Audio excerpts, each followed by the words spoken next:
இப்போ அவருடைய தாயாராக இருக்கட்டும், சகோதரராக இருக்கட்டும், அவங்களுடைய மனநிலை எப்படி இருக்குது, அவங்க என்ன நினைக்கிறாங்க அப்படிங்கிறத தெரிஞ்சுக்கலாமா? எப்படி இருக்காங்க முதல்ல அவங்க? அதாவது இன்னொரு மகன் இருக்கிறான் அப்படிங்கிறதுக்காக நாங்கள் கட்டாயமும் உயிர் வாழ்ந்து ஆக வேண்டிய கட்டாயத்தினால வாழ வேண்டிய சூழ்நிலையில் இப்போ இருக்கிற உண்மை சொல்ல போனேன்.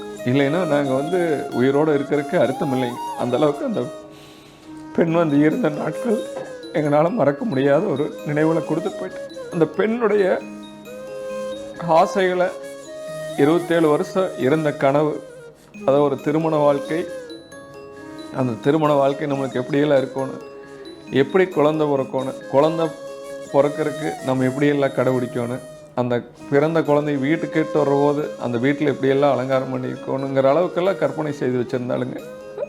அதெல்லாம் நினைக்கிற போது என்னால் வந்து அந்த இடத்துல என் பெண் இருந்த இடத்துல வேறு எதையும் நினச்சி பார்க்க முடியல. அந்த நினைவுகளை எங்களால் மறக்க முடியாது ஆயுள் உள்ள வரைக்கும்.